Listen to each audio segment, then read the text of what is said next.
Et voilà, bienvenue à la lecture du jour.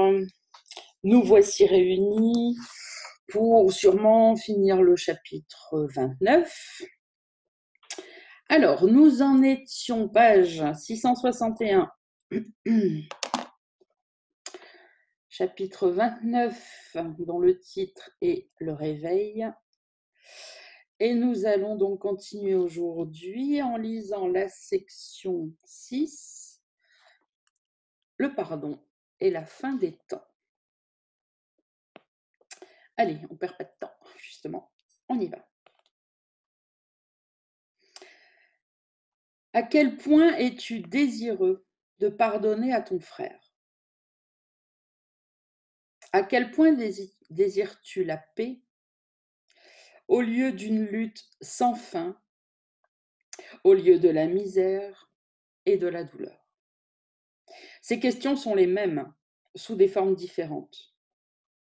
Le pardon est ta paix, car en lui réside la fin de la séparation et du rêve de danger et de destruction, de péché et de mort, de folie et de meurtre, de chagrin et de perte. Voilà le sacrifice que demande le salut. Au lieu de quoi, avec joie, ou à la place de quoi, avec joie, il t'offre la paix.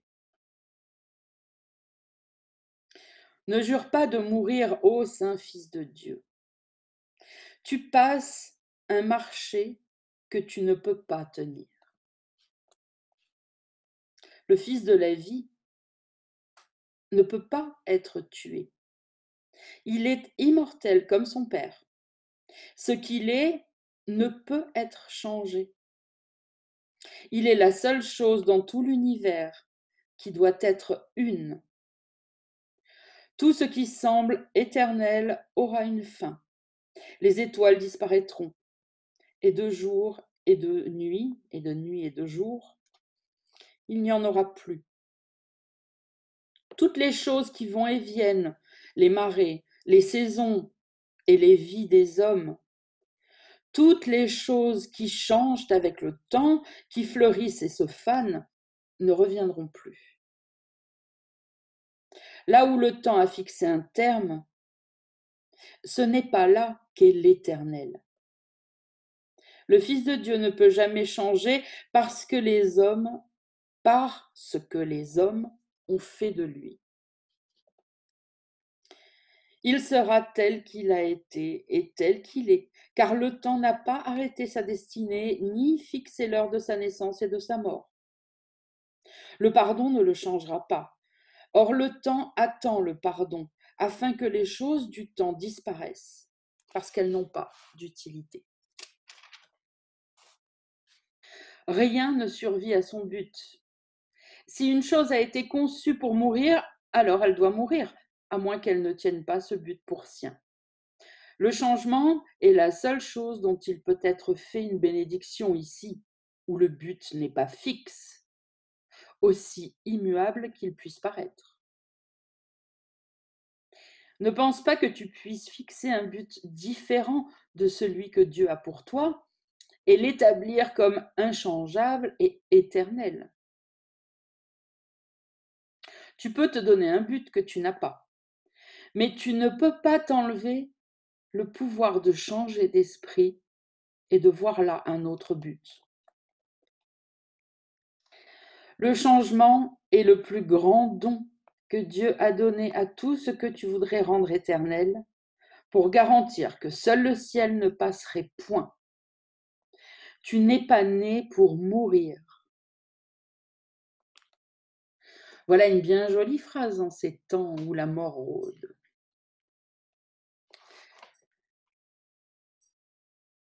Que celui qui veuille entendre l'entende.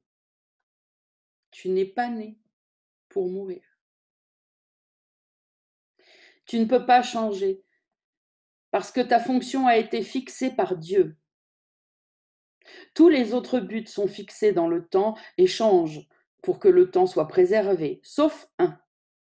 Le pardon ne vise pas à garder le temps, mais à sa fin, quand il n'a pas d'utilité. Son but terminé, il a disparu.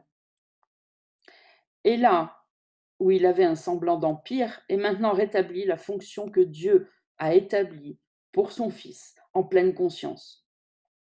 Le temps ne peut pas fixer un terme à son accomplissement ni à son inchangeabilité. Il n'y a pas de mort, parce que les vivants partagent la fonction que leur Créateur leur a donnée. La fonction de la vie ne peut pas être de mourir. Ce doit être l'extension de la vie, afin qu'elle soit une à jamais et pour toujours infiniment. Ce monde te liera les pieds, t'attachera les mains et tuera ton corps seulement si tu penses qu'il a été fait pour crucifier le Fils de Dieu. Car quoique ce fût un rêve de mort, tu n'as pas besoin de le laisser représenter cela pour toi. Laisse cela être changé, et il n'est rien au monde qui ne doive aussi être changé, car il n'est rien ici qui ne soit défini comme étant ce à quoi tu le crois servir. Comme il est beau le monde, dont le but est le pardon du Fils de Dieu. Comme il est libre de la peur, comme il est rempli de bénédictions et de bonheur. Et quelle joie c'est de demeurer un court moment dans un lieu si heureux. On ne peut pas non plus oublier, dans un tel monde, que ce n'est qu'un court moment, jusqu'à ce que l'intemporel vienne quiètement prendre la place du temps. Et pour qu'il n'y ait pas d'ambiguïté, ce monde se trouve dans notre esprit. C'est là qu'on le trouvera, pas à l'extérieur. Normalement, au chapitre 29, ça devrait être compris, mais un petit rappel.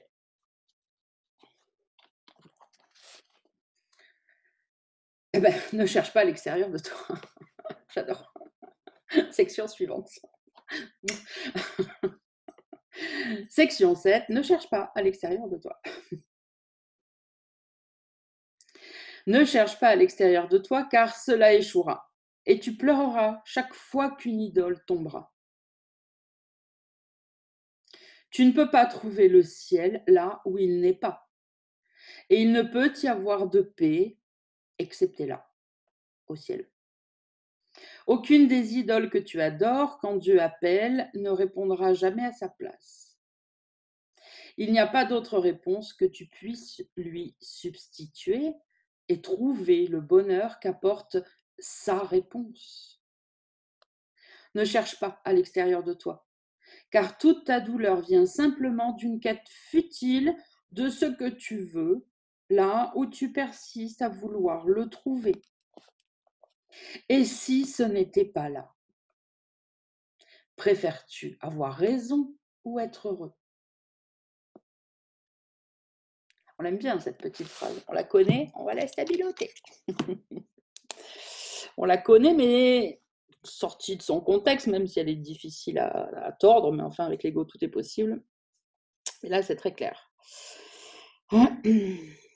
Préfères-tu avoir raison ou être heureux?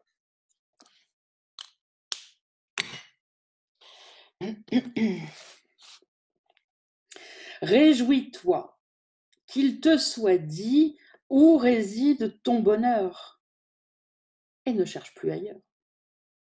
Tu échoueras, mais il t'est donné de connaître la vérité et de ne pas la chercher à l'extérieur de toi. Nul ne vient ici qui ne doive encore avoir l'espoir, quelque illusion subsistante ou quelque rêve, qu'il y a quelque chose à l'extérieur de lui qui lui apportera le bonheur et la paix. Si tout est en lui, il ne peut pas en être ainsi. Par conséquent, par sa venue, il nie la vérité à son sujet et cherche quelque chose qui est plus que tout, comme si une partie en était séparée et se trouvait là où le reste n'est pas.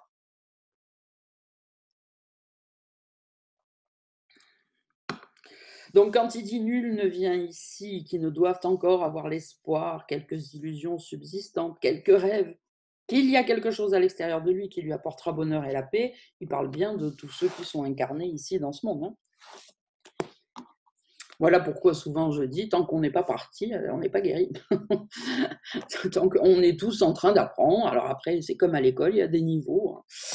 Il y en a qui sont plus avancés que d'autres, c'est comme ça dans le temps, mais il y en a pas un ici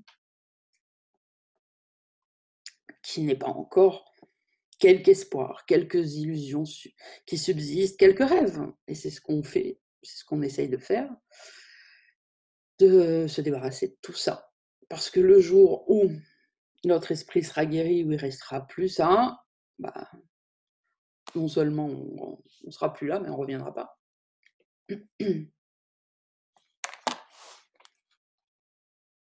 Donc, avant de continuer, soyons honnêtes.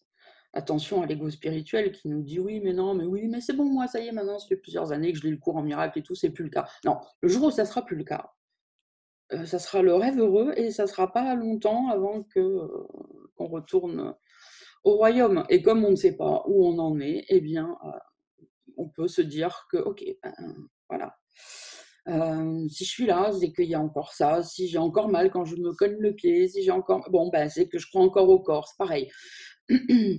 Donc c'est comme ça qu'on est honnête avec, soi-même, et puis qu'on demande au Saint-Esprit de guérir notre esprit, point. Tout simplement, il y a que ça à faire. Pas de jugement à poser, pas de tristesse à avoir, mais de l'honnêteté par contre, hein. L'ego spirituel n'est pas honnête, l'ego spirituel est grandiose comparé à tous les autres qui le sont moins. Ça, il faut le voir tout de suite. Donc je relis, la phrase 3 qui voilà. Par conséquent, par sa venue, donc par le fait de venir s'incarner ici, il nie la vérité à son sujet, et on l'a tous fait. Et voilà, et maintenant on essaye de le défaire. Par sa venue, il nie la vérité à son sujet et cherche quelque chose qui est plus que tout, comme si une partie en était séparée de ce tout et se trouvait là où le reste n'est pas. Voici le but qu'il donne au corps, qu'il cherche ce qui lui manque et lui donne ce qui le rendrait complet. Donc je relis. Voici le but qu'il donne au corps, qu'il cherche ce qui lui manque et lui donne ce qui le rendrait complet. Je veux dire, la première image qui nous vient, c'est bien la recherche d'un partenaire, prums. Après plein d'autres trucs, on cherche d'autres trucs pour nous compléter, mais enfin, en priorité, c'est ce que tout le monde cherche. Et d'ailleurs, c'est comme ça que c'est exprimé, dans le monde, spirituel. Cherche ton âme sœur, ta flamme jumelle, ta moitié d'orange, enfin bon. Je dis spirituel plus parce que c'est là qu'on l'exprime plus, mais c'est pareil, dans le monde non spirituel, hein, aussi, mais c'est là que vraiment on dit: «Ah oui, c'est beau, c'est sain, il faut trouver ta moitié, celle qui te complète», et en fait, on est juste en train d'affirmer qu'on n'est pas complet, que Dieu n'est pas réel, que la séparation est réelle, voilà tout ce qui se passe. Bon, là, c'est très clair, quoi. Voici le but qu'il donne, qu'il cherche, ce qui lui manque, et lui donne ce qui le rendrait complet. Ainsi, il va errant, en quête de quelque chose qu'il ne peut pas trouver, croyant être ce qu'il n'est pas. Voilà, croyant être un homme séparé de Dieu, qui n'est pas complet en lui-même et qui doit trouver des choses extérieures pour le compléter. Cette illusion subsistante le poussera à chercher un millier d'idoles et en chercher derrière elle un millier de plus. Et toutes ces idoles le décevront, toutes sauf une, car il va mourir, et il ne comprend pas que l'idole qu'il cherche n'est que sa mort. Sa forme paraît être à l'extérieur de lui. Or, il cherche à tuer le Fils de Dieu au-dedans et à prouver qu'il est son vainqueur. C'est le but qu'a chaque idole, car c'est le rôle qui lui est assigné, et c'est le rôle qui ne peut être rempli. Chaque fois que tu tentes d'atteindre un but dans lequel l'amélioration du corps est désignée comme bénéficiaire majeur, tu essaies de provoquer ta mort. On peut en voir plein des exemples qui me viennent. L'amélioration du corps est désignée comme bénéficiaire. À chaque fois que tu tentes d'atteindre un but dans lequel l'amélioration du corps est désignée comme bénéficiaire majeur, tu essaies de provoquer ta mort. Il y a plein de trucs qui peuvent nous venir, hein, dans n'importe quel ordre, hein. Heu, la santé, le sport, la nourriture, le bien-être, enfin bon, moi je vais même pas les citer, il y a des tas de trucs dedans, mais entendez bien cette phrase, gardez-vous-la. Posez-vous la question quand vous serez seul, parce qu'il y a forcément des tas de trucs, quoi. Parce que là, il est très clair, hein. Il nous explique, hein. C'est pas pour nous prendre en défaut et nous dire: «Tu es coupable», hein. Il nous explique pour que justement on ne choisisse plus ça. Chaque fois que tu tentes d'atteindre un but dans lequel l'amélioration du corps est désignée comme bénéficiaire majeur, tu essaies de provoquer ta mort. Car tu crois que tu peux souffrir d'un manque et le manque est la mort. Sacrifier, c'est abandonner. Et donc être sans et avoir subi une perte. Par cet abandon, c'est la vie qui est renoncée. Ne cherche pas à l'extérieur de toi. La quête implique que tu n'es pas entier au-dedans, si tu cherches à l'extérieur, et que tu as peur de regarder ta dévastation, mais que tu préfères chercher ce que tu es à l'extérieur de toi. Les idoles doivent tomber parce qu'elles n'ont pas de vie. Et ce qui est sans vie est signe de mort. Tu es venu pour mourir. Or, à quoi pourrais-tu t'attendre, sinon à percevoir les signes de mort que tu cherches? Ni la tristesse, ni la souffrance n'ont d'autre message à proclamer qu'une idole trouvée qui représente une parodie de la vie qui, par son manque de vie, est réellement la mort, conçue pour réel et dotée comme forme vivante. Or chacune doit échouer, s'écrouler et se putréfier, parce qu'une forme de la mort ne peut pas être la vie, et ce qui est sacrifié ne peut pas être entier. Toutes les idoles de ce monde ont été faites pour empêcher que la vérité au-dedans te soit connue, et pour maintenir l'allégeance au rêve, voulant que tu dois trouver ce qui est à l'extérieur de toi pour être complet et heureux. Il est vain d'adorer des idoles dans l'espoir de la paix. Dieu demeure au-dedans, et ta complétude réside en lui. Aucune idole ne prend sa place. Ne te tourne pas vers des idoles, ne cherche pas à l'extérieur de toi. Oublions le but du monde que le passé lui a donné, car autrement le futur sera comme le passé, et qu'une série de rêves déprimants, dans lesquels toutes les idoles te déçoivent une par une, et où tu vois la mort et la déception partout. Pour changer tout cela et ouvrir une voie d'espoir et de délivrance dans ce qui semblait être un cercle de désespoir sans fin, tu as seulement besoin de décider que tu ne connais pas le but du monde. On va la stabiloter, celle-là aussi, hein. Elle est longue, mais pour changer tout cela et ouvrir une voie d'espoir et de délivrance dans ce qui semblait être un cercle de désespoir sans fin. Tu as seulement besoin de décider que tu ne connais pas le but du monde. Tu lui donnes des buts à ce monde, des buts qu'il n'a pas. Et tu décides ainsi à quoi il sert. Exemple, premier qui me vient, le but du monde, c'est de faire des expériences à l'intérieur de lui, c'est, en grande partie de rencontrer donc la fameuse moitié, de vivre à 2, de que chacun trouve, quelque chose d'épanouissant. Alors après ça change suivant les décennies, les voilà, alors de travailler, de s'occuper de sa famille, voilà, d'avoir une belle maison, d'avoir des amis, de partir en vacances, d'avoir une résidence secondaire, de prendre des vacances, de faire des voyages de noces, enfin bon, etc. Tout ce qu'on peut imaginer de tout le monde cherche ça. Donc c'est ça quand il nous dit voilà, tu décides du but du monde en faisant ça. Évidemment, il y a plein d'étapes intermédiaires, il faut faire ses études, il faut les réussir, il faut machin, il faut bon, et cetera. Il faut avoir des enfants, faut voilà.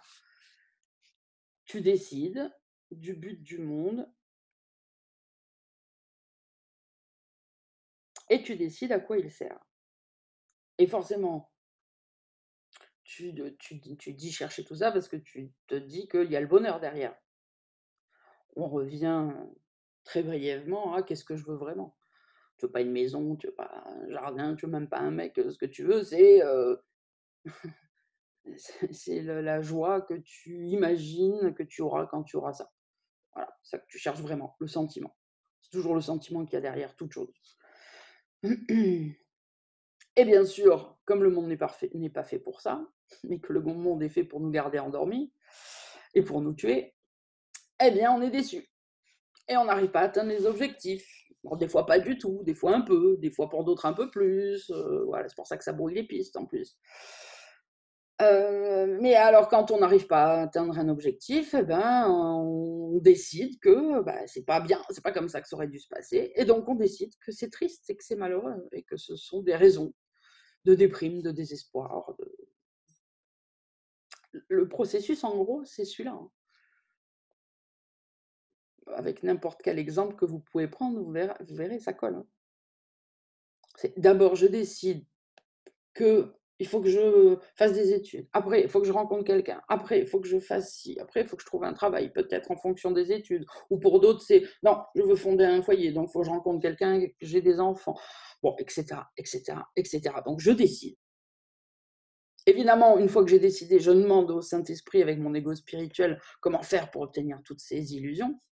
Évidemment, à quoi il ne peut pas répondre. Il ne peut que vous répondre, mais ce sont des illusions. Arrête de chercher là, cherche à l'intérieur. Et puis quand on n'a pas, on n'arrive pas à obtenir, ben c'est la déprime, c'est la tristesse, c'est la colère, c'est des tas de choses. De toute façon, le chapitre d'après, le 30, c'est les règles pour la décision, hein. Donc on continuera évidemment à développer tout ça. Mais bon, là, il nous l'explique clairement. Tu donnes au monde des buts qu'il n'a pas et tu décides ainsi à quoi sert le monde. Tu essaies de voir en lui un lieu où des idoles trouvées à l'extérieur de toi ont le pouvoir de rendre complet ce qui est au-dedans, en divisant ce que tu es entre les deux. Tu choisis tes rêves car ils sont ce que tu souhaites, perçus comme si cela t'avait été donné. Tes idoles font ce que tu voudrais qu'elles fassent et elles ont le pouvoir que tu leur attribues. Et tu les poursuis vainement dans le rêve parce que tu veux faire tien leur pouvoir. Or, où sont les rêves, si ce n'est dans un esprit endormi? Allez, celle-là aussi. Où sont les rêves, si ce n'est dans un esprit endormi?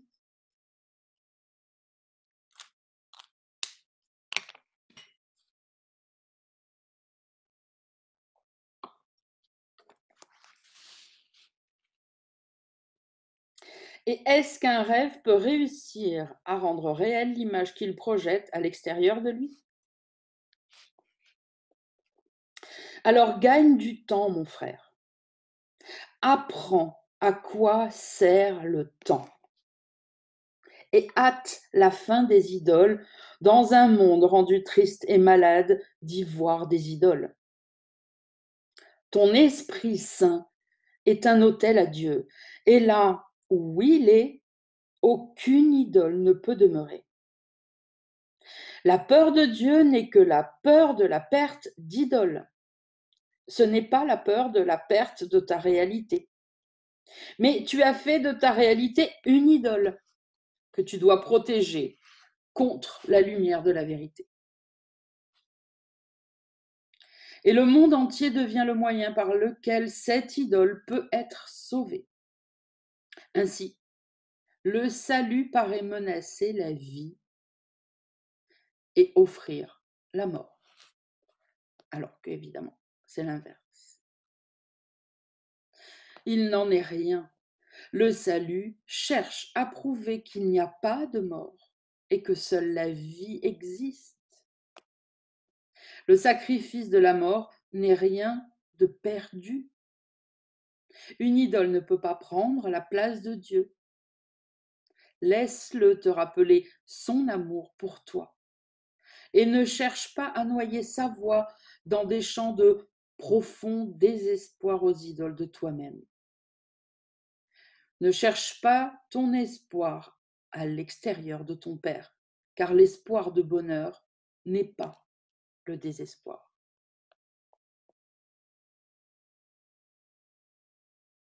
On continue. Section 8, l'Antéchrist.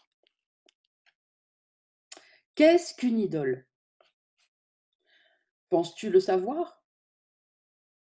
Car les idoles ne sont pas reconnues comme telles et jamais ne sont vues pour ce qu'elles sont réellement. Voilà le seul pouvoir qu'elles aient. Leur but est obscur et elles sont à la fois craintes et adorées parce que tu ne sais pas à quoi elles servent ni pourquoi elles ont été faites.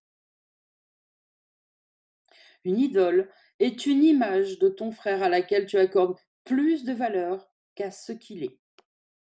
Les idoles sont faites pour qu'ils puissent être remplacés, peu importe leur forme. Et c'est cela qui n'est jamais perçu ni reconnu. Que ce soit un corps ou une chose, un lieu ou une situation ou une circonstance, un objet possédé ou désiré, un droit réclamé ou obtenu, c'est la même chose. Ne laisse pas leur forme te tromper. Les idoles ne sont que des substituts de ta réalité. D'une certaine façon, tu crois qu'elles vont compléter ton petit soi pour ta sécurité dans un monde perçu comme dangereux, avec des forces massées contre ta confiance et ta paix d'esprit. Elles ont le pouvoir de suppléer tes manques et d'ajouter la valeur que tu n'as pas. Nul ne croit aux idoles qui ne s'est lui-même fait l'esclave de la petitesse et de la perte. Allez, celle-là aussi. Nul ne croit aux idoles qui s'est lui-même fait l'esclave de la petitesse et de la perte.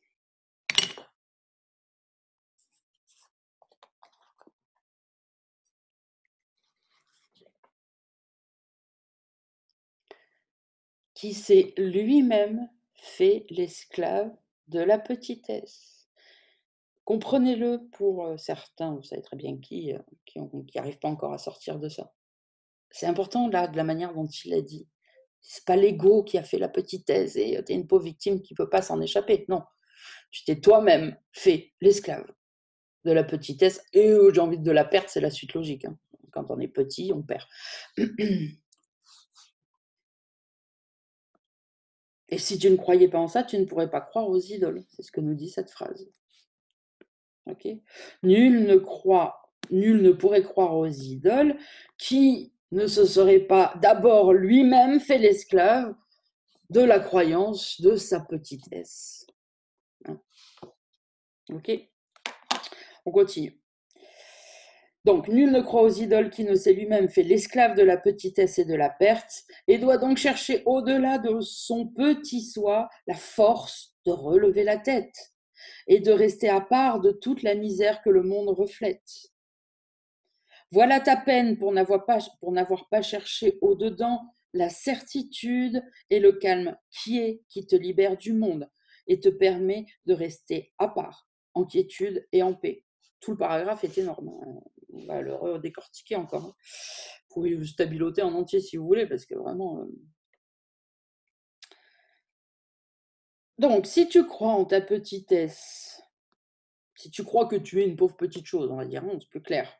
Tu crois forcément aux idoles puisque ça va avec, c'est ce qu'il nous dit. Hein. Alors encore une fois, ne le prenez pas comme une attaque. Hein. Il nous explique justement. Donc maintenant, vous ne pouvez plus dire que vous ne savez pas. Et quand on sait, eh ben, on peut faire ce qu'il faut. Voilà, c'est quand on ne sait pas qu'on est enchaîné. Donc,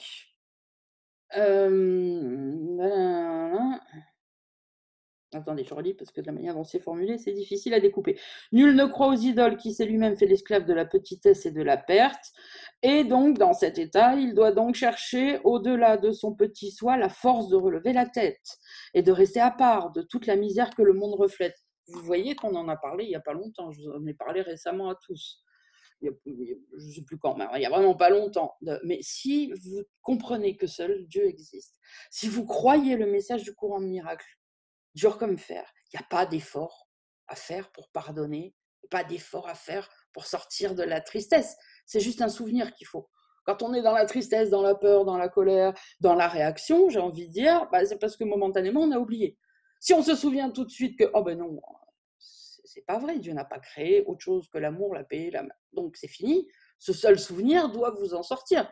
Si ça vous en sort pas, c'est parce que vous essayez de vous souvenir de quelque chose que vous croyez, enfin, que vous savez intellectuellement, mais que vous ne croyez pas du tout, en fait. Vous avez encore un doute.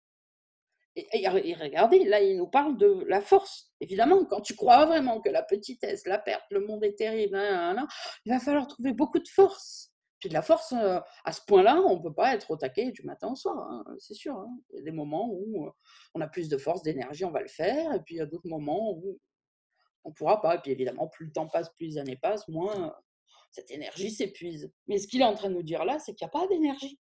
Il n'y a pas à avoir besoin. C'est comme, encore une fois, je reprends, hein, c'est comme si vous vous réveillez en plein milieu de la nuit parce qu'une fenêtre s'est ouverte et que le rideau vole. Sur le moment, vous êtes voilà, à moitié endormi, justement, et le rideau, je ne sais pas, vous croyez que c'est un fantôme, si vous croyez au fantôme, ou vous croyez que c'est quelqu'un qui essaie de rentrer, si vous croyez que vous n'êtes pas en sécurité parce que vous pouvez être attaqué dans votre maison. Bon, de toute façon, c'est toujours le reflet de ces peurs hein, qui se manifestent.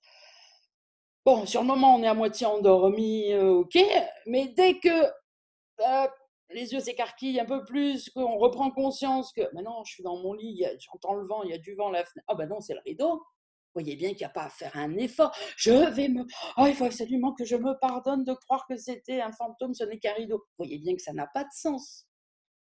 Si on se souvient de la vérité, c'est fini le temps de le penser, même plus vite que ça. Ah mais non, c'est un rideau. Et pourquoi vous parlez toujours tous d'efforts, d'efforts, il faut que je fasse des efforts pour pardonner, faut que je fasse... Il y a un souci.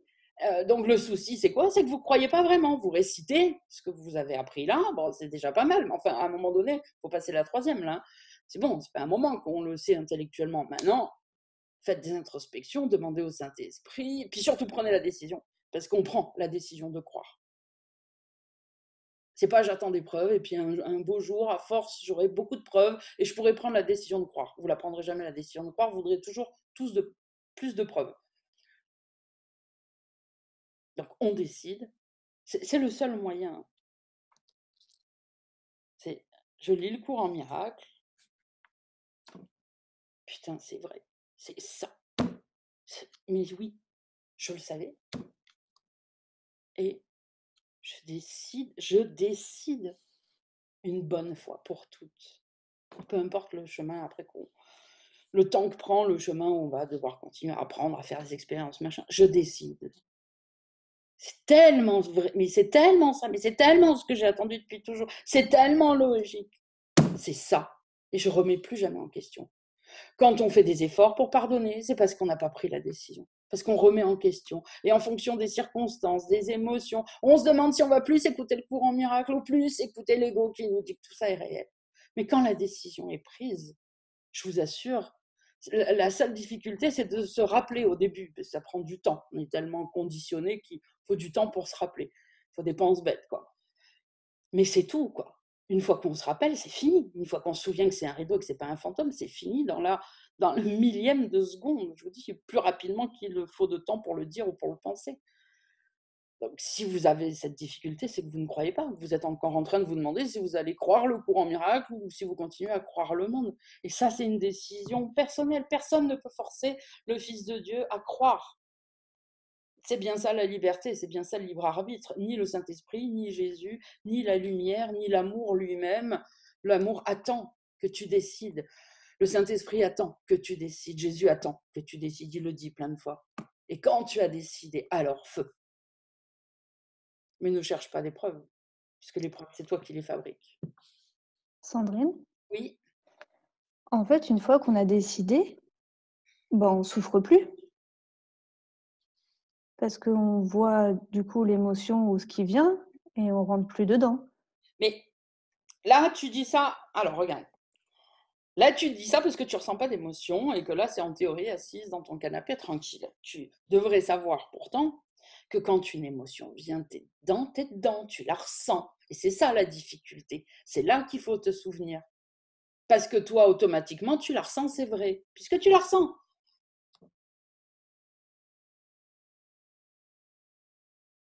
C'est ça le truc. C'est que oui, en théorie, c'est chouette. Merci pour ta question, d'ailleurs. En théorie, c'est chouette. En théorie, là, le dimanche, tout le monde a tout compris. On se demande pourquoi dans la semaine, il vous arrive tout ce qui vous arrive et vous êtes si malheureux, si triste, si en colère, si machin.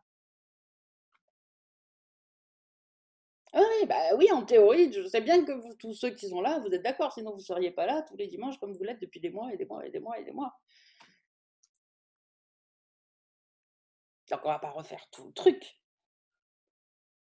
Hein, quand tu es dans ton lit, c'est comme si tu me disais, je suis en train de dormir, même s'il y a un rideau qui vole, bah, puisque je sais que, voilà, par exemple, que la vérité, c'est que je suis endormie et qu'il se passe rien, alors je devrais pas sursauter parce qu'un rideau arrive. Et il s'envole et le prendre pour un démon, j'allais dire, pour un fantôme. Bon, tu vois bien que ça n'a pas de sens. Ton système de... C'est parce que c'est pareil, vous voulez toujours que ça soit là. Tu ne comprends pas que c'est ton inconscient qui te dirige. Et que tu dois demander au Saint-Esprit de nettoyer ton inconscient, et c'est ça, le processus. C'est pas parce que tu crois pas, parce que c'est ça aussi. C'est pas parce que d'un seul coup tu es OK, alors on va dire, bah, OK, ce que vient de dire Sandrine, bah, moi je suis entièrement d'accord. Je crois sur parole, le cours en miracle, c'est fini. Bah donc je suis éveillée, ça y est, je rentre à la maison dans quoi? Dans une semaine, dans 15 jours? Non. Ça, c'est la première étape pour pouvoir pratiquer le pardon en comprenant que c'est notre inconscient que nous devons nettoyer. Et la deuxième étape, là, de reconnaître que le personnage ne désire que la mort, cherche à usurper le trône de Dieu, etc., etc., et qu'il va falloir le regarder en face pour le donner, c'est ça à côté de quoi beaucoup passent aussi. C'est non, j'ai lu le et après ça devient l'ego spirituel. J'ai lu le courant miracle, je suis d'accord avec, c'est bon, c'est juste à ce niveau-là, et donc maintenant tout va bien. Je suis une bonne personne, je suis voilà, j'ai la volonté, j'ai non, maintenant il va falloir aller regarder toute l'horreur de tout ce que tu as fait. Il l'a dit en plus tout à l'heure d'une autre façon, et le reconnaître et le regarder en face et le donner au Saint-Esprit pour la guérison. C'est pas parce que c'est pareil, tu crois qu'il n'y a que l'amour qui existe que, par exemple, tu vas pas t'embrouiller avec une personne à côté de toi. Ok? Alors c'est là que je vais te dire, bah alors, je croyais que tu savais qu'il n'y avait que l'amour qui existait, que c'était facile, tu as pris ta décision. Tu vois bien que tu ne peux pas te baser sur ce que tu sais. C'est comment tu te comportes. qui nous montre ce que tu crois vraiment. Moi, j'en ai rencontré des tas, des gens qui me disent: «Oui, je crois, je crois, je crois» et alors, ces derniers temps, parce que maintenant, c'est vrai que, de toute façon, ça bouge et je fréquente de moins en moins de personnes, enfin, ça se fait plus comme ça, mais les dernières fois, je disais: «Bah, vas-y alors, donc tu crois tu es pas un corps? Ah oui, oui, non, mais je suis entièrement d'accord avec toi. Ah non, mais je ne suis pas un corps. OK, vas-y, donne-moi ta main, je vais te planter un couteau dedans». «Ah bah non». «Ah bah alors? Tu vois bien que tu le crois pas». OK? C'est bon? C'est mieux? Je peux partager Oui, vas-y, vas-y. une expérience? Il y a quelques semaines, là, quand j'étais au début de mon confinement personnel, j'étais toute seule à la maison et je sortais et j'étais dans une phase où j'étais avec le corps miracle, j'étais bien, machin. Et je sors de mon bain, donc je suis toute nue, plutôt vulnérable. J'ouvre la fenêtre de la salle de bain pour aérer et j'entends mon chien qui aboie alors qu'il n'aboie jamais. Et la seconde d'après, j'entends chut dans mon jardin clôturé. Ouais, ouais. Ben, ma première réaction, ça a été Ah bah oui. un truc chez moi, ça y est, je suis toute seule, je suis toute nue. Enfin, la totale, le cauchemar en fait, mon pire cauchemar. Et c'est la première fois, je crois, que j'ai vraiment vu, ouais, là j'y ai cru, que le monde est vrai, que je suis en danger. Donc en fait, là j'ai à pardonner et l'émotion de peur et tout le système de croyances autour de je suis dans un monde dangereux et d'attaque. Et là, ça a vraiment été. Et après, la seconde d'après, bah, non, c'est le voisin qui était à côté.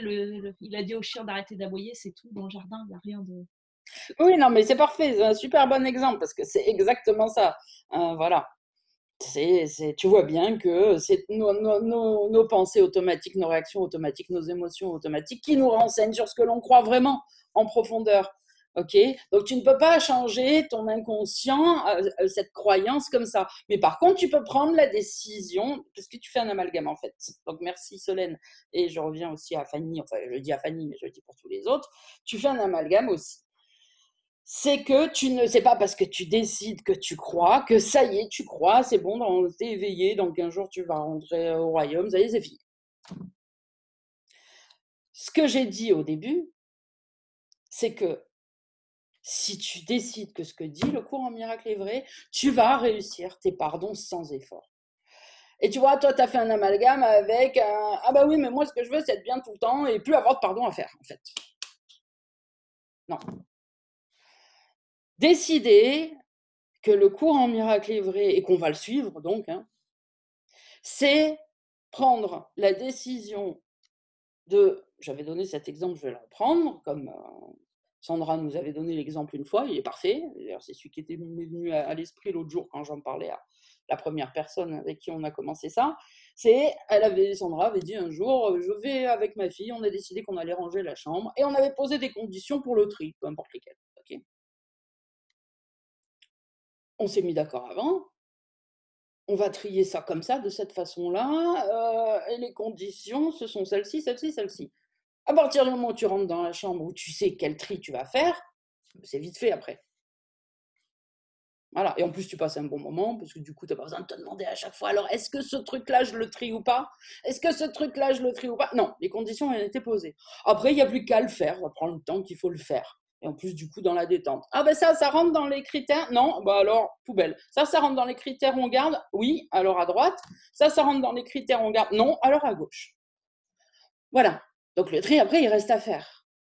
Mais si tu ne prends pas la décision au départ, si tu ne poses pas les critères, si tu ne décides pas ce que tu veux faire et pourquoi, alors tu rentres dans la chambre, tu décides de trier et à la fin tu ressors. Non seulement tu n'as pas trié, tu as remis encore plus de bordel, tu es encore plus déprimé, tu veux recommencer le lendemain.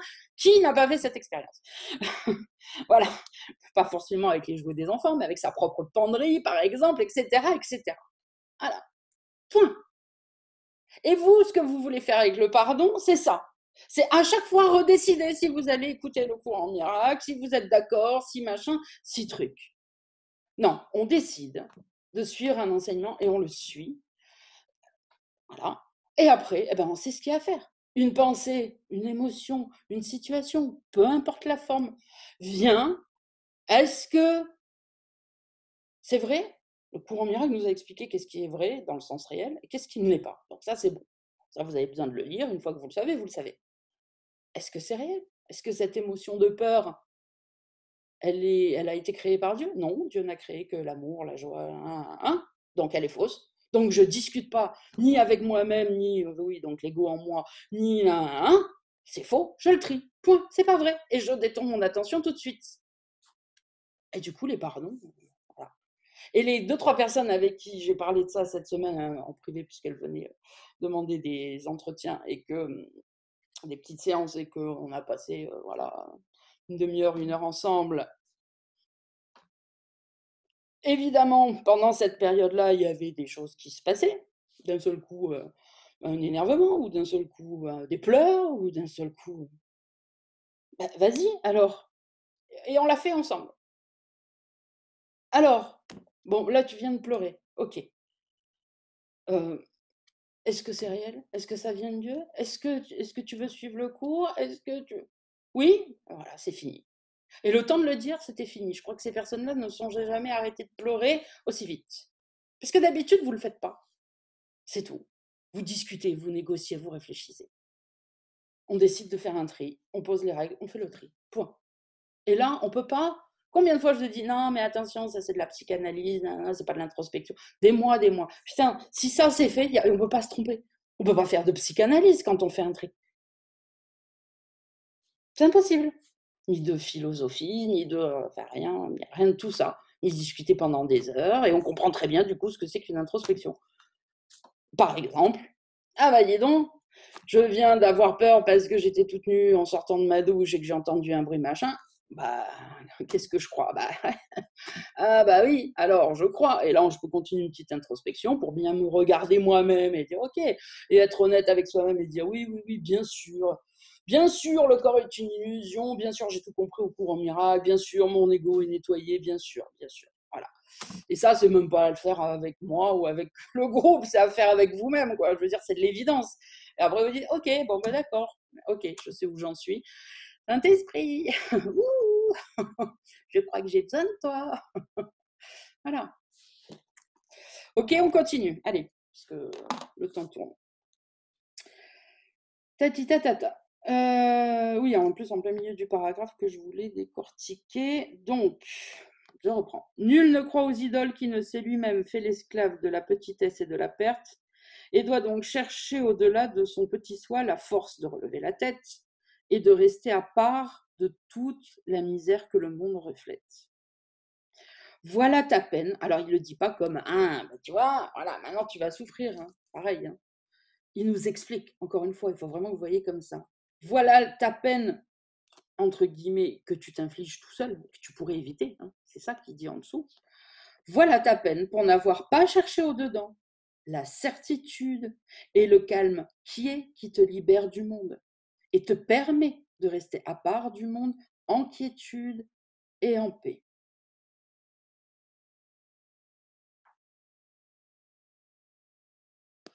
Souvenez-vous, on l'a dit plein de fois, je décide, on l'a dit plein de fois le cours, encore une fois, je décide de mes pensées, je décide de mes émotions.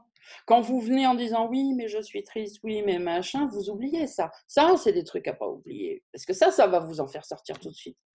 Tu es triste parce que tu décides d'être triste, c'est une décision. Tu veux pas écouter le cours et décider autrement? Tu veux pas choisir à nouveau? Tu veux pas te pardonner ça au lieu de dire je suis triste, c'est vrai, et maintenant je vais rester dedans pendant un moment.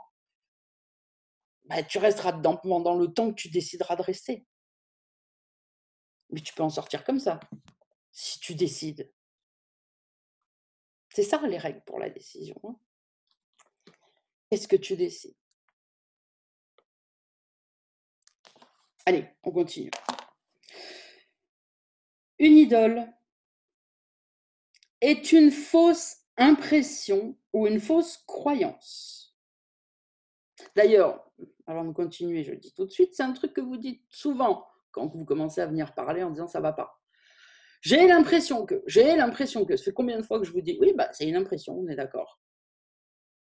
C'est pas un fait, c'est une impression. Évidemment, au moment où on le dit, on le dit pas comme ça, c'est une façon de parler, mais faites attention aux mots que vous employez, parce que là, c'est oui, mais j'ai l'impression que, tu comprends, il s'est passé ça, et puis ma mère, j'en sais rien, m'a dit ça, parce que c'est une impression. Et là, il nous dit, une idole est une fausse impression ou une fausse croyance. Quelques formes d'antéchrist qui constituent un fossé entre le Christ et ce que tu vois. Une idole est un souhait rendu tangible et doté de forme, et ainsi perçu comme étant réel et vu à l'extérieur de l'esprit. Or, même si c'est vu à l'extérieur de l'esprit, c'est encore une pensée qui ne peut quitter l'esprit qui en est la source. Donc, si c'est une pensée de tristesse, la source, c'est l'ego. Les idées ne quittent pas leur esprit, l'esprit qui les a pensées. Les idées ne quittent pas leur source. Voilà encore une idée dont on a parlé souvent et qu'on oublie, à laquelle on revient. Or, c'est encore une pensée qui ne peut quitter l'esprit qui en est la source. Une idée ne peut pas quitter l'esprit dont elle est la source. Voilà un tri à faire. Voilà une chose essentielle à se souvenir. Je ressens de la tristesse. Il vient de le dire. C'est pas parce que c'est où je vois de la tristesse à l'extérieur, je vois les gens tristes et ça me rend triste. C'est encore dans ton esprit, ok? Une idole est un souhait rendu tangible et doté de forme, et ainsi perçu comme étant réel et vu à l'extérieur de l'esprit. Mais c'est encore une pensée qui ne peut quitter sa source. La tristesse, est-ce qu'elle peut sortir de l'esprit de Dieu? Non. Alors, on la trie pas? Le problème, en règle générale, mais ça c'est toujours inspiré par l'ego spirituel, bien sûr, c'est que vous voulez réfléchir, comprendre, qu'on vous explique, être d'accord. Ça paraît impensable et complètement irresponsable de voir, de prendre conscience d'un effet de l'ego, encore une fois, que ce soit une pensée, une émotion, un événement, et juste de dire je m'en détourne. Évidemment, l'ego vous dit mais ça va pas, non? Oh, il va falloir qu'on en discute. Éventuellement, si tu veux discuter avec le Saint-Esprit, d'accord, mais il va falloir qu'il t'explique, qu'il te prouve. C'est ça le plus grand problème. D'ailleurs, aller dire ça à quelqu'un qui est complètement cartésien, un philosophe cartésien par exemple, machin, il va vous dire mais enfin, tu vas rentrer dans une secte, mais enfin, ne fais pas ça, réfléchis par toi-même. C'est ça le problème, c'est que vous voulez réfléchir par vous-même. Et quand on veut réfléchir par soi-même, on veut tomber d'accord. Et donc, on veut tomber d'accord avec les gens dans le monde quand on fait ça. Et quand vous discutez avec le Saint-Esprit, vous voulez être d'accord et vous voulez qu'il vous explique. Et vous voulez être convaincu. Et vous voulez d'abord avoir pensé, retourné l'idée pour finalement décider de l'abandonner vous-même. C'est ce que je dis en fait. Quand je vous dis, mais décidez d'abord et après vous triez sans plus réfléchir. Mais la première chose que vous dit le mental, c'est mais ça va pas. T'as vu ce machin qui vient de se passer, toi tu décides juste de ne pas en tenir compte. Enfin, tu vas te faire avoir, tu vas souffrir. Alors que c'est l'inverse qui fait qu'on se fait avoir et qu'on va souffrir. Et donc pour un mental qui va vous dire tu es un adulte responsable, doué de raison, tu dois réfléchir, discuter. Et après moult réflexions, peut-être dire tu t'en détourneras, mais pour une très bonne raison. Pas juste parce que le Saint-Esprit te le dit, pas juste parce qu'on te le dit, pas juste parce que c'est pas Dieu qui l'a. C'est pas une bonne raison, ça. C'est le problème de tous ceux que j'ai rencontrés d'un peu près, souvent, au bout d'un moment, alors qu'il y a beaucoup de volonté, machin, c'est qu'au bout d'un moment, ça tourne toujours pareil. Je dis, putain, mais tu fais de la psychanalyse, tu veux réfléchir, tu veux discuter avant de trier. Parce que ton mental te dit que si tu fais pas ça, tu es en position de faiblesse et que tu es vulnérable. Faux. C'est l'inverse. Allez, on continue. Donc, je reprends la phrase. Une idole est un souhait rendu tangible et doté de forme et ainsi perçu comme étant réel et vu à l'extérieur de l'esprit, alors que c'est toujours dans l'esprit. Or, c'est encore une pensée et une pensée qui ne peut quitter l'esprit, qui en est la source. Pas plus que sa forme à cette idée n'est à part de l'idée qu'elle représente. Toutes les formes d'antéchrist s'opposent au Christ et tombent devant sa face, comme un sombre voile qui semble te couper de lui seul dans les ténèbres. Or, la lumière est là. Un nuage n'éteint pas le soleil. Pas plus qu'un voile ne peut bannir ce qui semble séparé, ni enténébrer d'un seul iota la lumière elle-même. Ce monde d'idoles est un voile sur la face du Christ, parce que son but est de séparer ton frère de toi. Un but sombre et effrayant, et pour une pensée qui n'a pas le pouvoir de changer un seul brin d'herbe d'une chose vivante en un signe de mort. Un but sombre et effrayant, et pourtant une pensée qui n'a pas le pouvoir de changer un seul brin d'herbe d'une chose vivante en un signe de mort. Sa forme n'est nulle part, car sa source demeure dans ton esprit, où Dieu ne demeure pas. Où est ce lieu où ce qui est partout a été exclu et gardé à part? Quelle main pourrait être levée pour lui avec un grand L, lui barrer le chemin? Quelle voix pourrait exiger qu'il n'entre pas? Le plus que tout n'est pas une chose pour te faire trembler et reculer d'effroi. L'ennemi du Christ n'est nulle part. Il ne peut pas prendre de forme sous laquelle il sera jamais réel. Qu'est-ce qu'une idole? Rien. Elle doit d'abord être crue avant de sembler prendre vie et être dotée de pouvoir afin d'être crainte.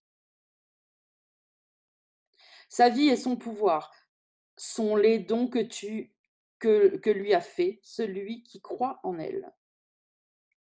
Sa vie et son pouvoir sont les dons que lui fait celui qui croit en elle. Et c'est cela que le miracle rend à ce qui a une vie et un pouvoir digne du don du ciel et de la paix éternelle. Le miracle ne rétablit pas la vérité. La lumière que le voile interposé n'a pas éteint.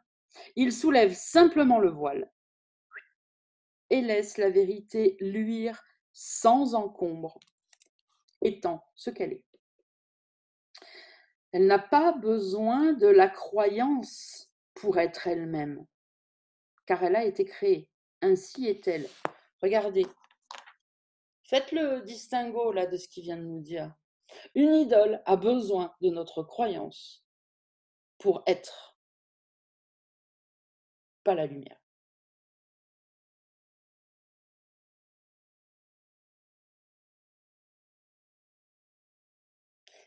C'est quand même... Enfin, il y a un monde entre les deux. C'est quand même une différence énorme.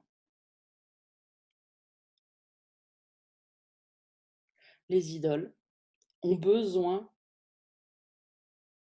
de notre croyance.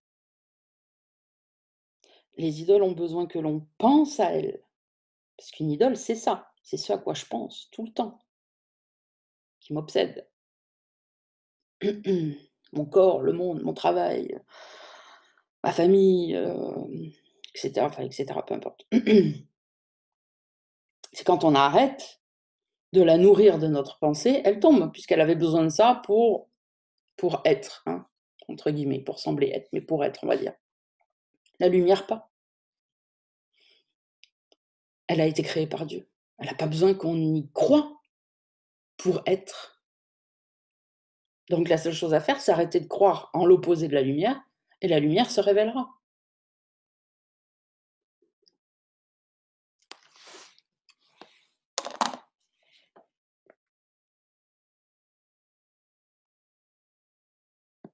Une idole est établie par la croyance. Et quand celle-ci est retirée, la croyance, l'idole meurt. Tout simplement. Donc vous voyez, quand vous voulez une preuve, je prends un exemple, encore une fois, Je vous comprends, hein, parce que j'ai eu les mêmes difficultés. Quand vraiment on est pris à la gorge financièrement, par exemple, c'est un des trucs très effrayants. Je peux pas vous parler de la maladie parce que j'ai pas eu une grande maladie dans ma vie, donc mais des périodes de grand désespoir financier, j'en ai eu, opposé à d'autres où c'était l'abondance d'ailleurs. Bon, donc j'ai très bien vu les 2 faces de la pièce. On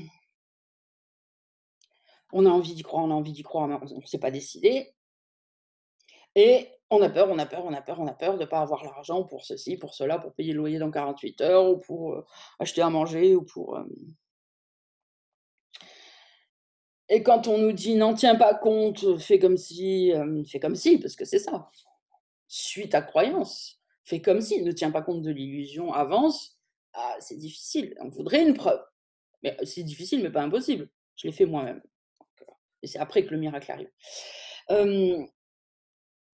Tu voudrais une preuve en te disant: «Quand j'aurai une preuve», je prends un exemple tout bête, hein, un petit billet, comme ça, quand j'aurai un petit billet, je pourrai lâcher en attendant d'avoir le plus gros, OK? Tu te dis que ça va t'aider, que ce serait bien plus simple comme ça. Mais ce que tu ne comprends pas, il vient de le dire, c'est que plus tu continues à croire en l'idole, plus elle devient vraie. Donc si tu veux le petit billet, tu peux l'avoir. En plus, il est capable de te le donner, l'ego, justement, pour bien te laisser t'enfoncer dans le côté sombre. Mais pense à une chose, si tu prends le petit billet pour te rassurer, tu n'auras pas le gros, qui était le miracle. Par contre, si tu refuses le petit billet parce que tu préfères avoir la foi, alors l'idole va mourir et la lumière va se révéler.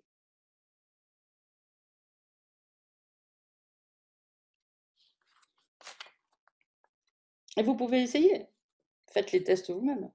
Chaque fois que vous prenez le petit billet, ce n'est qu'un symbole. Vous pouvez le faire avec n'importe quoi, de l'amour, du travail, du machin. Chaque fois que vous prenez le petit truc pour vous rassurer, il vient de nous le dire. L'antéchrist a besoin de ta foi, de ta croyance, de ta pensée. Tu as donné toute la foi à l'antéchrist, il grossit encore plus, et donc tu en as les effets encore plus. Il t'a attrapé avec ton hameçon, il t'a donné un petit billet, toi, pauvre petite chose. Il t'a donné une miette, et toi, tu l'as remercié pour la miette qu'il t'a donnée. Et tu n'auras rien d'autre. Rien. Et même pire, il va te finir par te le retirer, ton billet. Tu as écouté ta peur, tu as réussi à prendre ton petit billet de 50, 200 ou 200. Dans 48 heures, tu vas avoir ta voiture qui va tomber en panne. Tu vas avoir une obligation qui va faire que tu vas devoir redépenser. Tout le monde a connu cette expérience. Tu as donné foi à l'antéchrist, il a grossi. Par contre, tu ne fais que suivre le Saint-Esprit, tu lâches, tu mets toute ta foi parce que tu as décidé que le courant miracle, ce qu'il disait, était vrai, que maintenant tu veux le suivre. Il va falloir la regarder, cette peur, avec le Saint-Esprit, se souvenir qu'elle est fausse, la traverser, et derrière, il y a un gros, gros, gros, gros billet qui t'attend. Et pas parce que tu le mérites, juste parce que c'était la vérité qui est là et que maintenant tu peux enfin l'avoir. C'est pas une question de mérite. Le Saint-Esprit ne nous donne pas ce qu'on mérite. Le Saint-Esprit nous envoie les cadeaux de notre Père qui sont notre dû par notre héritage, par notre naissance, par notre création. C'est pas une question de mérite. Sandrine, Oui. c'est Marie-Michel. Alors, le dicton « un tien vaut mieux que deux, tu l'auras », on s'en fout. Il a été créé par qui, à ton avis, ce dicton? Et c'est ça. Et voilà, toujours le même. Merci. Je t'en prie. Allez, on continue, parce que je voudrais vraiment avancer. Hop, hop. Alors, je reprends le paragraphe 6. Une idole est établie par la croyance, et quand celle-ci est retirée, la croyance est retirée, l'idole meurt. Voici l'antéchrist, l'étrange idée qu'il est un pouvoir qui dépasse l'omnipotence, un lieu au-delà de l'infini, un temps qui transcende l'éternel. Je redis, voici l'antéchrist, 2 points. L'étrange idée qu'il existe un pouvoir qui dépasse l'omnipotence de Dieu, Un Dieu qui existerait au-delà de l'infini de Dieu. Un temps qui transcenderait l'éternité. Ici, le monde des idoles a été posé par l'idée qu'à ce pouvoir, à ce lieu et à ce temps, une forme a été donnée et qu'il façonne le monde où l'impossible est arrivé. Ici, ceux qui sont sans mort viennent pour mourir. Ceux qui englobent tout viennent pour subir une perte. Et ceux qui sont intemporels viennent pour être faits les esclaves du temps. Ici, l'inchangeable change. La paix de Dieu, à jamais donnée à toute chose vivante, fait place au chaos. Et le Fils de Dieu, aussi parfait, impeccable et aimant que son Père, vient pour haïr un court moment, pour souffrir et enfin pour mourir. Juste une petite remarque. On est à la page 666 Ah ouais, bravo, d'Antéchrist. bien vu. Moi, j'avais jamais fait gaffe. Ah ben voilà. Merci Marie-Micheline. Ah, énorme. Allez, on continue. Je sais pas pourquoi je vais absolument mettre ça dans mes cheveux. Reste là. Où est une idole? Nulle part. Peut-il y avoir un fossé dans ce qui est infini? Peut-il y avoir un fossé dans ce qui est infini? Un lieu où le temps puisse interrompre l'éternité? Un lieu de ténèbres posé là où tout est lumière? Une lugubre niche coupée de ce qui est sans fin? Tout cela ne peut être nulle part. Une idole est par-delà, où Dieu a posé toute chose à jamais et n'a laissé aucune place pour quoi que ce soit, n'a laissé aucune place pour que quoi que ce soit puisse être, sauf sa volonté. Une idole doit n'être rien et nulle part, alors que Dieu est tout et partout. Magnifique phrase, donc là. Une idole doit être rien et nulle part, alors que Dieu est tout et partout. Magnifique slogan. Si j'étais publicitaire, je ferais une pub de malade avec ça.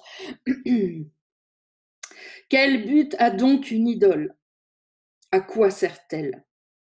Ceci est la seule question qui ait de nombreuses réponses, et chacune dépend de celui à qui la question a été posée. Le monde croit dans les idoles. Nul ne vient à moins de les avoir adorées et de continuer d'en chercher une qui puisse encore lui offrir un don que la réalité ne contient pas. Chaque adorateur d'idoles nourrit l'espoir que ces déités particulières, que les nombreux dieux particuliers qui l'entourent dans le monde, lui donneront plus que ne possèdent les autres hommes. Parce que c'est exactement ça.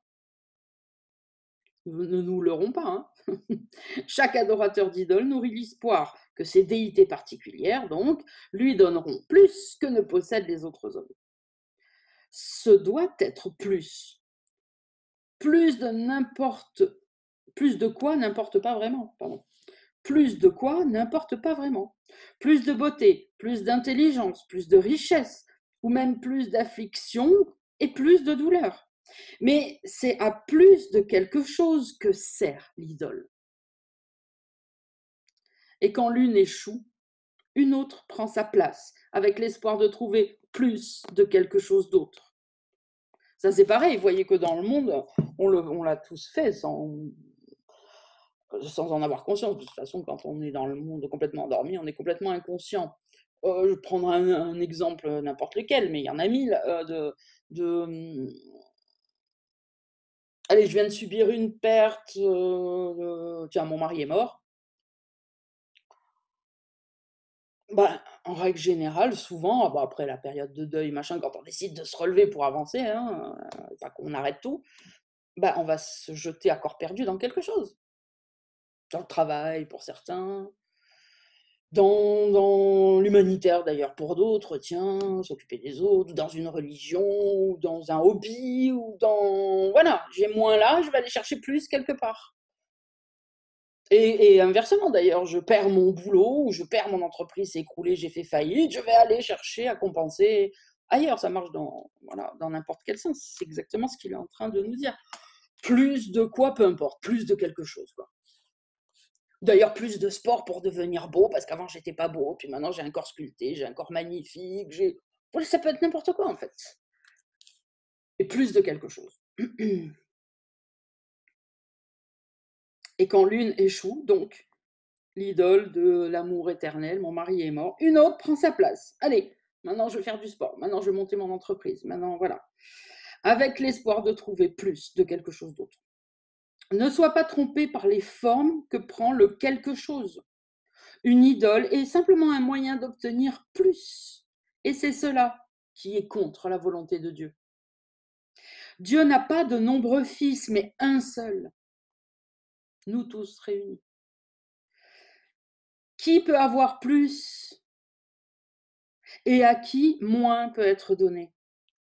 Au ciel, le Fils de Dieu ne fait qu'en rire si des idoles pouvaient venir troubler sa paix. C'est pour lui que parle le Saint-Esprit et qu'il te dit que les idoles n'ont pas de but ici. Car tu ne peux jamais avoir plus que le ciel. Si le ciel est au-dedans, pourquoi chercherais-tu des idoles qui feraient moins du ciel pour te donner plus que Dieu n'a accordé à ton frère et à toi, faisant un avec lui? Dieu t'a donné tout ce qui est. Et pour être sûr que tu ne pourrais pas le perdre, il a aussi donné la même chose à chaque chose vivante. C'est ainsi que chaque chose vivante fait partie de toi comme de lui-même. Aucune idole ne peut t'établir comme étant plus que Dieu. Mais tu ne seras jamais satisfait d'être moins que Dieu.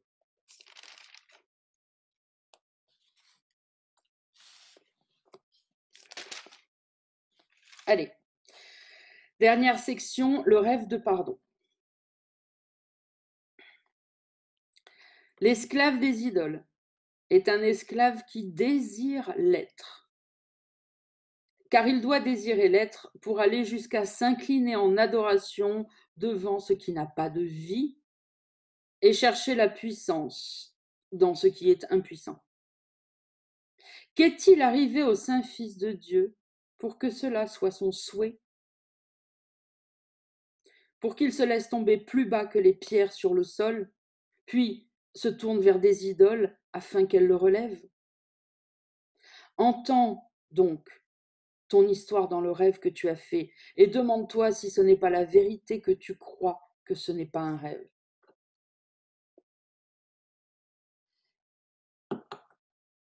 Un rêve de jugement est venu dans l'esprit que Dieu a créé parfait, comme lui-même. Dans ce rêve, le ciel fut changé en enfer et Dieu fait l'ennemi de son Fils. Comment le Fils de Dieu peut-il s'éveiller du rêve? C'est un rêve de jugement. Ainsi doit-il ne point juger et il s'éveillera. Oh, j'ai envie de dire, pourquoi il s'est emmerdé à faire tout un bouquin? On va stabiloter cette phrase, c'est bon, ça suffit. J'adore.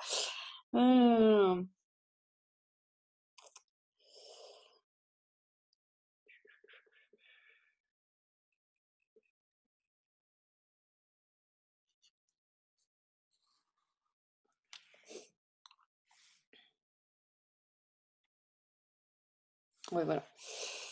Donc, comment le Fils de Dieu peut-il s'éveiller du rêve? Le rêve, c'est un rêve de jugement. Donc, ce qu'il faut faire, c'est ne point juger et on s'éveillera. Celui qui vient me dire la prochaine fois que c'est compliqué, sans déconner, quoi. Je vous dis, c'est peut-être compliqué de s'en souvenir, parce qu'on n'a pas trop envie de s'en souvenir, parce qu'on des fois on préfère dormir, machin. Mais... Enfin, je veux dire, là, il n'y a pas besoin d'expliquer pendant 15 ans, il n'y a pas besoin de faire de la psychanalyse, il n'y a pas besoin de faire de la philosophie, de la théologie, de faire des grandes réunions, quoi. Je veux dire, là, comment le Fils de Dieu peut-il s'éveiller du rêve? Le rêve est un rêve de jugement, donc arrête de juger, tu t'éveilleras. Basta. Car le rêve semblera durer tant qu'il en fait partie.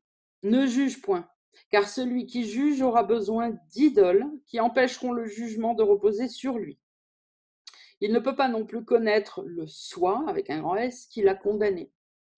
Ne juge point, parce que tu fais de toi-même une partie des rêves mauvais où les idoles sont ta véritable identité, qui te sauve du jugement posé en terreur et en culpabilité sur toi-même. Et oui, tu juges l'autre, tu as oublié que l'autre c'est toi, donc tu juges l'autre, tu dis c'est bon, c'est pas moi, comme ça je juge l'autre pour pas me juger moi-même, pas de bol, l'autre c'est toi, donc en fait tu l'as oublié, mais tu te juges toi en jugeant l'autre, donc ça revient exactement au même. Le stratagème ne marche pas.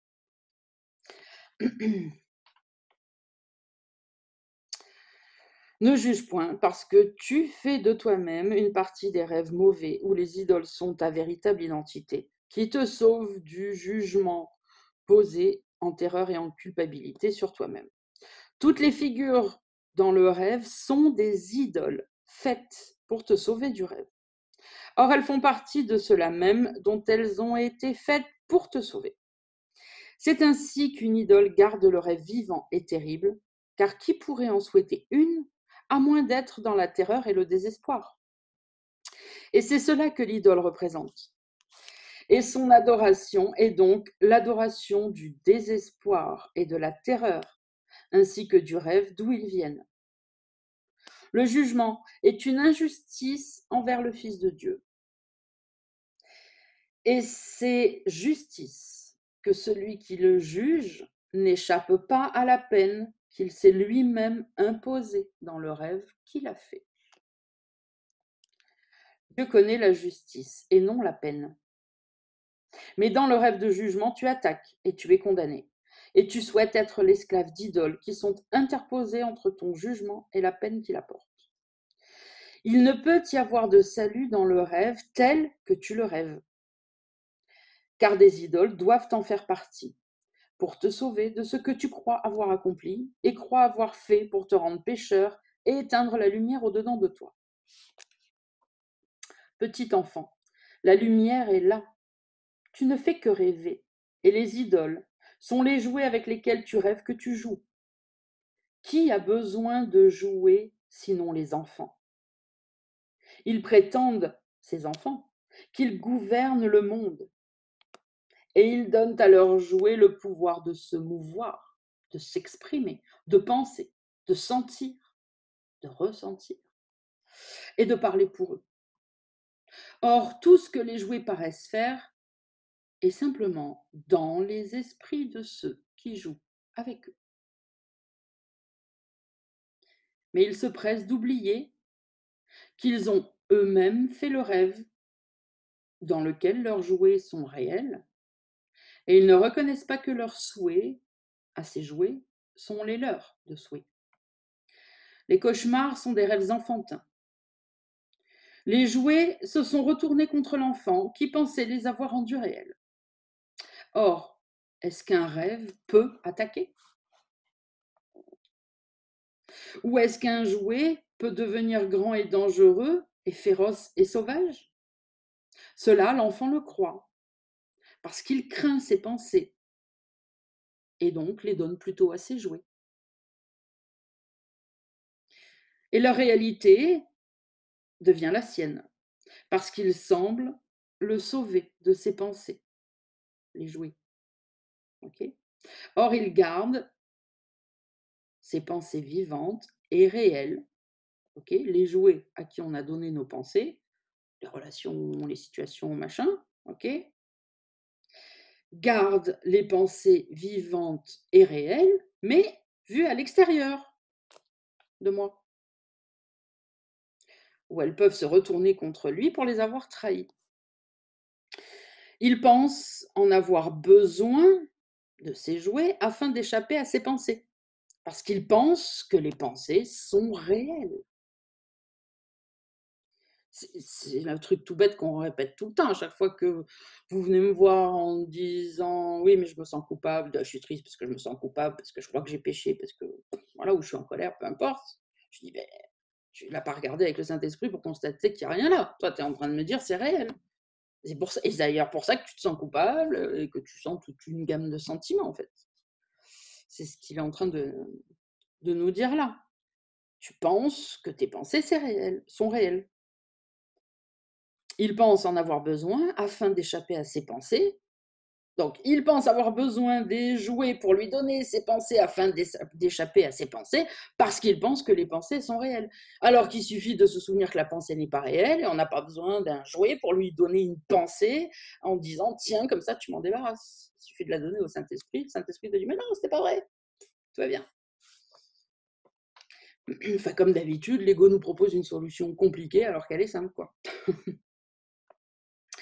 Ainsi, il fait de toutes choses un jouet. Voilà, il n'y a pas que les gens, les objets, les situations, les désirs, les émotions, tout est un jouet. Ainsi, il fait de toutes choses un jouet pour que son monde reste à l'extérieur de lui et pour jouer à n'en être qu'une partie de ce monde. Il est un temps où l'enfance devrait avoir passé et à jamais disparu. Ne cherche pas à conserver les jouets d'enfant. Putain, c'est un truc de fou parce que j'ai dit hier, je ne sais plus qui, c'est bon, le temps de l'enfance est fini, il faudrait devenir adulte. Donc écoutez bien, c'est pour tout le monde, hein, bien sûr.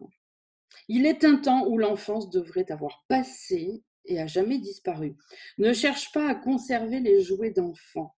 Mets-les tous de côté car tu n'en as plus besoin.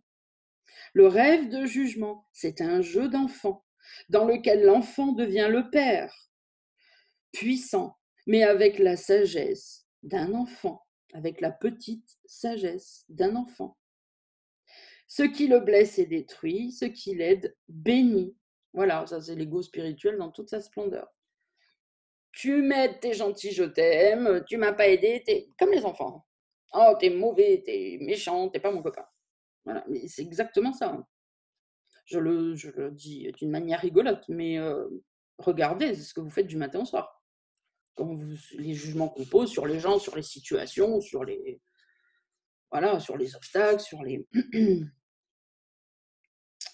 Le rêve de jugement est un jeu d'enfant, dans lequel l'enfant devient le père, puissant, mais avec la petite sagesse d'un enfant. Je pense en plus, j'en ai déjà parlé dans un des commentaires de mes leçons, à l'apprenti sorcier, hein, c'est exactement ça. Hein.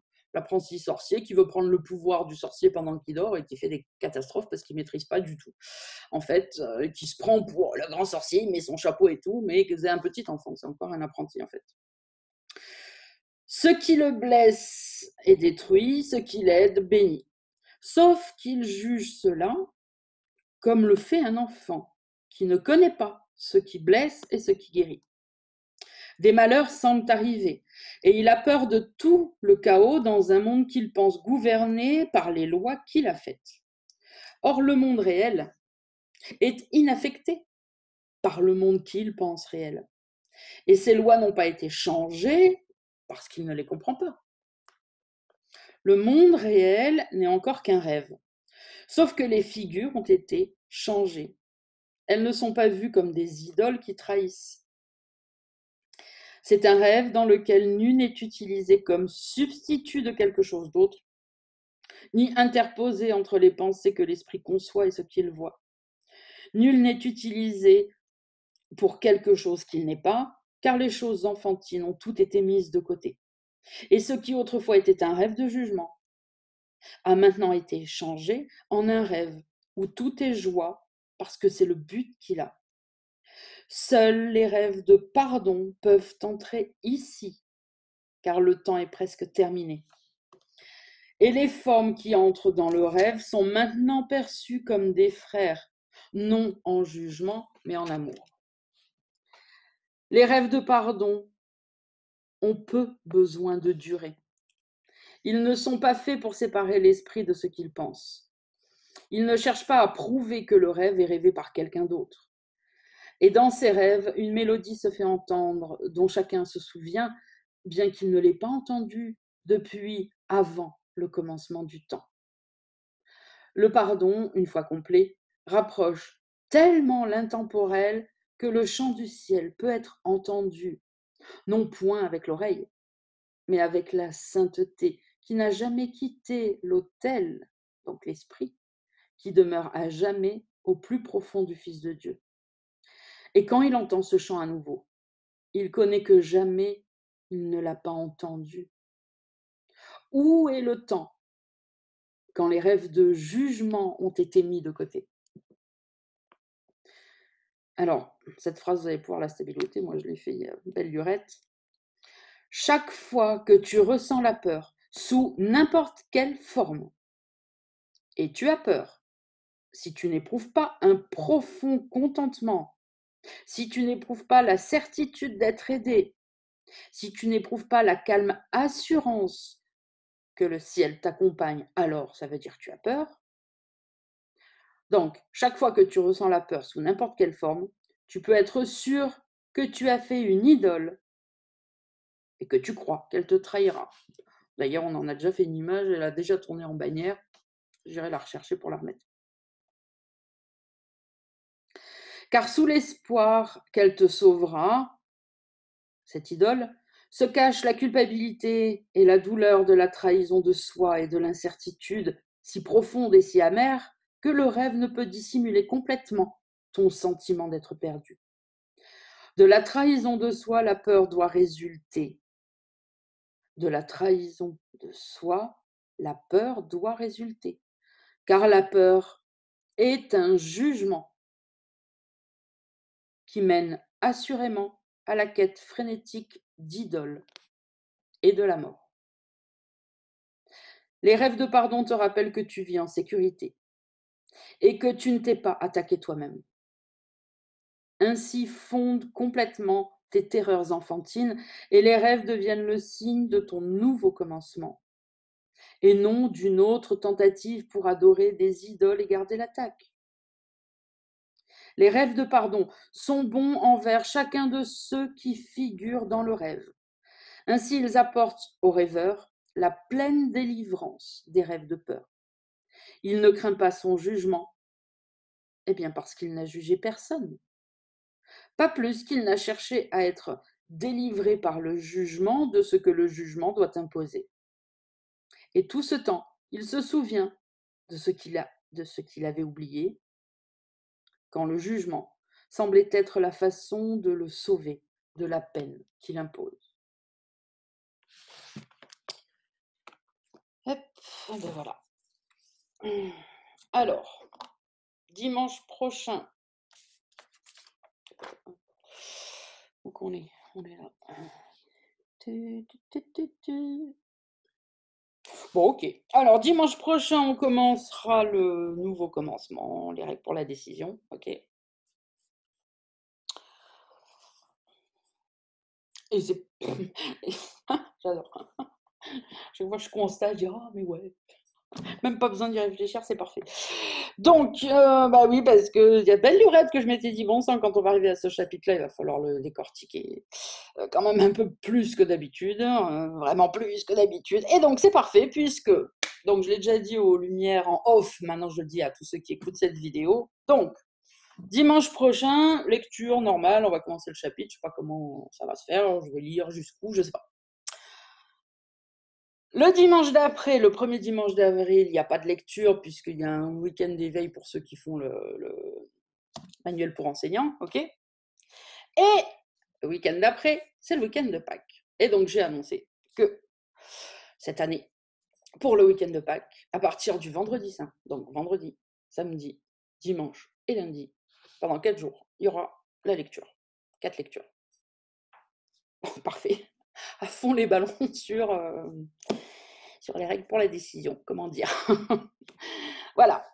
Alors, bon, bah là, ça concerne pour le direct ceux qui sont dans le groupe, hein, comme je l'ai déjà dit, si vraiment vous ne pouvez pas vous connecter pendant 4 jours, tous les jours, bah, de toute façon, il y a le replay. Et puis pour tous ceux qui regardent en replay, qui ne sont pas dans le groupe, Comme ça, vous savez que tous les soirs, pendant 4 jours, il sortira une vidéo, puisqu'on on en fera une tous les jours. Pareil, à la même heure, il n'y a rien qui change. Hein, voilà. Vendredi saint, samedi, dimanche de Pâques, lundi de Pâques, une lecture pendant 4 jours. À mon avis, on va se le faire en 4 jours, ce chapitre. En tout cas, c'est règle pour l'adhésion et peut-être le chapitre en entier. Voilà. Bon, je vous embrasse. À dimanche prochain. Prenez soin de votre esprit et restez chez vous. Écoutez les règles.